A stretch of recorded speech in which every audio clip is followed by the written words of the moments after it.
Ulama teman-teman sekalian terbagi-bagi. Ada ulama tingkat yang paling luar biasa namanya ulama Rabbaniyin. Ulama Rabbaniyin adalah ulama-ulama yang memang sampai pada level seorang alim ulama yang sesuai dengan sabda Nabi SAW, al-ulama warahatul anbiya, ulama pewarisnya para nabi. Mereka orang-orang yang selalu berinteraksi sama kitabullah. Mereka kita temukan selalu berinteraksi dengan hadis-hadis Nabi SAW. Selalu kalau penyampaiannya kalau Allah, kalau Rasul, tidak pernah dari pendapatnya sendiri, dinukil Al-Quran dan Sunnah dari kisah para sahabat, dari para tabi'in. Dan ini yang banyak divonis di Indonesia dengan istilah Wahabi. Ini Wahabi nih. Apa itu Wahabi? Nggak ngerti. Pokoknya Wahabi suka kafirkan orang. Dari mana Wahabi kafirkan orang ini? Saya tidak pernah mendengar dengan telinga saya ini teman-teman sekalian. 7 tahun di Madinah ada guru kami mengatakan si fulan kafir, si fulan kafir. Nggak pernah saya dengarin itu. Ada. Selalu kalau kita belajar fikih pun, Imam Syafi'i mengatakan begini dalilnya, Imam Ahmad mengatakan begini dalilnya, Imam Malik begini, Imam Abu Hanifah begini, dalilnya jelas. Dan tidak pernah mereka mengatakan pilih pendapat ini ya. Dan tidak pernah satu kali pun demi Allah saya dengarkan ada kata berkata Wahabi, nggak pernah.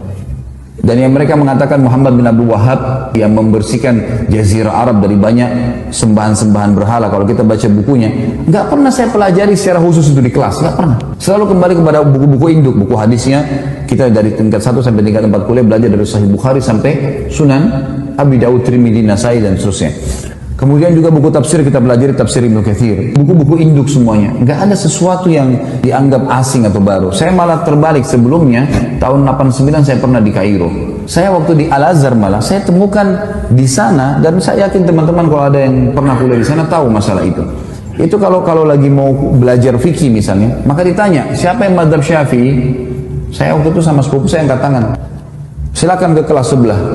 Gurunya sendiri. Siapa yang mazhab Maliki? Angkat tangan. Mazhab Maliki banyak teman-teman dari Afrika. Angkat tangan. Kelas sebelah. Siapa yang mazhab Hanafi? Teman-teman dari Turki datang, pindah ke sana. Siapa yang mazhab Hambali? Oh, teman-teman dari Timur Tengah. Jadi saya ini tidak pernah tahu Imam Malik, Imam Abu Hanifah, Imam Ahmad bilang apa. Yang saya tahu adalah Syafi'iyah. Tidak ada yang tahu. Di Madinah beda sekali. Tentu saya tidak berbicara sekarang ya, saya bicara di masa saya. Mudah-mudahan sekarang jadi lebih baik. Kalau saya waktu sekolah di Mesir dulu tuh saya duduk di kelas, di sebelah saya ada satu orang Komores ya dari Afrika, sebelah saya lagi sepupu saya ya dari Makassar, sama-sama dengan saya berangkat, anak paman saya. Satu kelas ini ada 47 orang. Nggak pernah kami ketemu kecuali di waktu tertentu.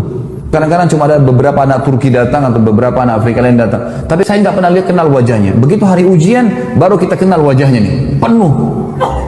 Semuanya pada hadir. Saya tanya, siapa kamu? Saya fulan. Di kelas mana? Kelas ini. Loh, saya juga di kelas itu. Kok nggak pernah saya lihat? Dia bilang kami cuma datang waktu ujian saja. Jadi sepanjang tahun itu kerjanya cuma duduk saja di situ, gitu kan?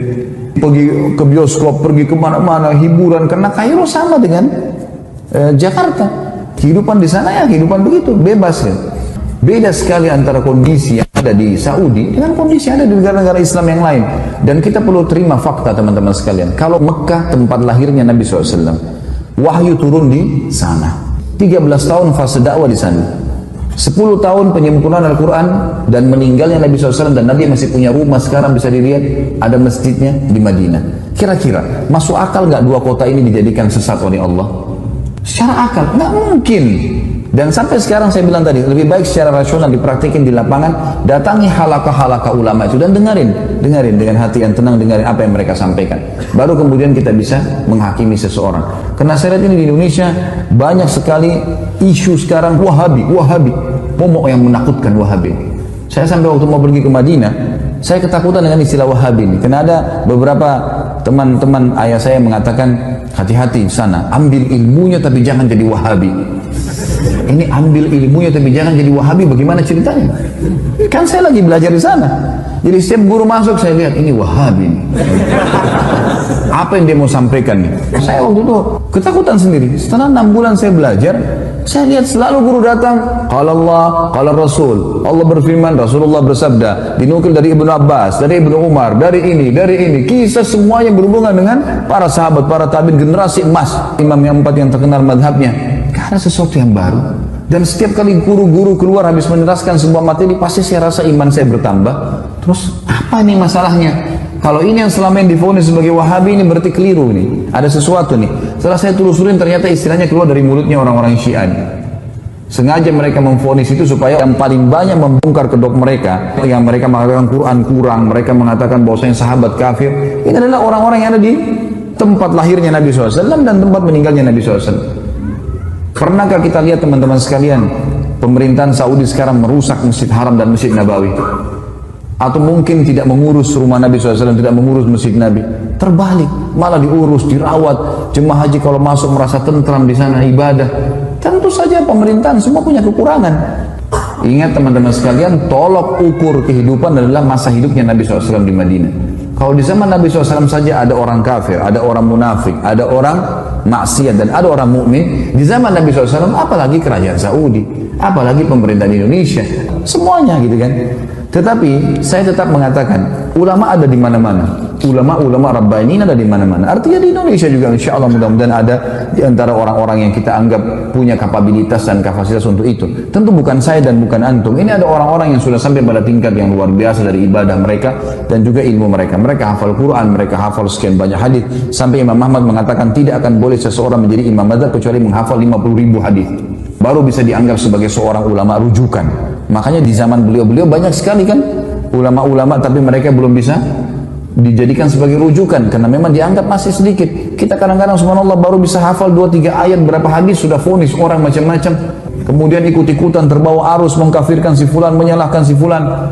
Kadang-kadang kalau diingatkan perbuatan, jangan akhi, ini Nabi SAW tidak pernah lakukan, ini bid'ah. Wah, ini Wahabi ini berarti. Padahal kalau kita ikuti pengajian teman-teman yang divonis Wahabi ini teman-teman, saya sering bahasanya ini di Jakarta. Sebenarnya kami ini yang sedang berdakwah, saya termasuk divonis gitu kan. Tapi biarlah vonisan ini, semoga Allah berikan hidayah. Seperti gini, ini masjid nih. Ini masjid sudah rapi warnanya, temboknya sudah bagus karpetnya. Setiap muslim yang datang, saya sebagai pengurus masjid mengingatkan, Pak, jangan dikotorin masjidnya ya. Jangan diubah catnya, gak usah diganggu AC-nya, urusan sudah rapi nih. Udah tinggal datang sholat. Seperti itulah. Nah teman-teman yang buat bid'ah ini adalah orang yang seperti masuk masjid, coret sana warnanya, tambah-tambah yang lain lah, ubah-ubah ini, pencet-pencet AC-nya. Makanya diingatkan, jangan, agama sudah sempurna, hanya itu kok. Wah ini Wahabi. Wahabi apa ini gitu. Akhirnya umat ini kayak lari dari dakwah gitu.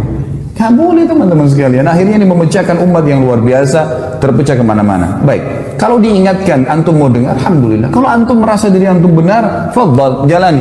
Kalau teman-teman ini misalnya diingatkan, jangan akhi, ini karena tidak pernah Nabi SAW melakukan. Enggak, tapi ini, fadhal, silakan. Tapi ingat, di muka bumi ini kita seperti orang yang sedang belanja di supermarket. Setiap orang di antara kita boleh pilih produk yang dia mau, tapi lewat kasir. Hati-hati. Kami mengingatkan supaya jangan salah. Karena kalau ada dalil, pasti udah diterima sama Allah. Enggak ada dalil, bimbang, paling tidak ragu kan gitu. Dan masih tanda tanya, diterima enggak ya? Nah kenapa harus jerumuskan diri pada hal itu? Orang yang masuk pada perbuatan teman-teman yang minimal syubhat, apa kata Nabi SAW? Halal jelas, haram jelas. Di antaranya ada hal yang samar-samar. Siapa yang menyelamatkan dirinya dari hal samar-samar, dia telah menyelamatkan kehormatan dirinya dan agamanya. Dan siapa yang menjerumuskan dirinya pada hal yang syubhat, dia telah menjerumuskan dirinya pada yang haram. Seperti pengembala domba yang bawa domba-dombanya di ladang rumput, yang rumputnya lebih tinggi dari dombanya, sehingga dia tidak tahu domba mana yang dicuri oleh serigala. Berarti dalam Islam cuma ada halal, ada haram. Syubhat pun masuk di sini. Ragu pun nggak ada dalilnya atau mungkin lemah. Ya sudahlah, gitu. Ini nggak langsung divonis saja langsung ini. Sekali lagi teman-teman, kalau dianggap ini adalah perbuatan, nggak apa-apalah. Ya sudahlah. Jangan dijadikan perpecahan umat. Ada ulama, ini istilah dari para ulama, ulama waratha. Ulama waratha ini orang-orang yang terwariskan istilah ulama pada mereka. Tapi orang-orang ini tidak punya kapasitas untuk itu.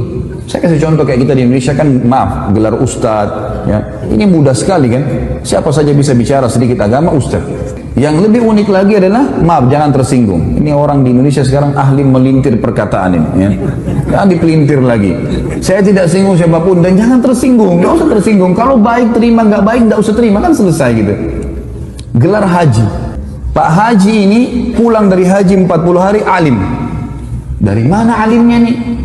40 hari memang di sana belajar, hafal Quran. Kalau kita lihat jemaah haji kita datang ke sana, tinggal di hotel, pergi sholat di masjid, dan kebanyakan nongkrong depan hotel, masih banyak merokok di situ, ngobrol-ngobrol. Pulang tiba-tiba jadi alim, dari mana ini disulap ini? Bagaimana caranya bisa tiba-tiba berubah ini?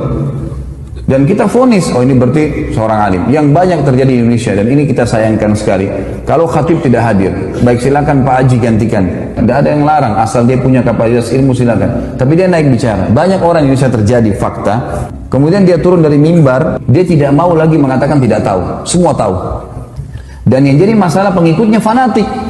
Walaupun salah. Nah ini yang jadi hal yang luar biasa. Ini namanya ulama waratha. Ada orang kakeknya kiai, ayahnya kiai, anaknya jadi kiai otomatis. Dari mana ini otomatis? Ilmu itu harus dipelajari, nggak bisa.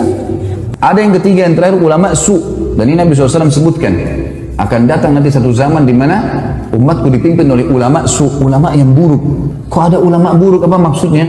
Kata Nabi SAW adalah ulama yang memanggil umat ini pada kesesatan. Mereka diberikan julukan ulama, tapi mereka ngajak orang-orang untuk berbuat hal-hal yang dikarang-karang sama dia, buat cara ibadah sendiri, nggak butuh dengan syariat. Gimana caranya nggak butuh syariat?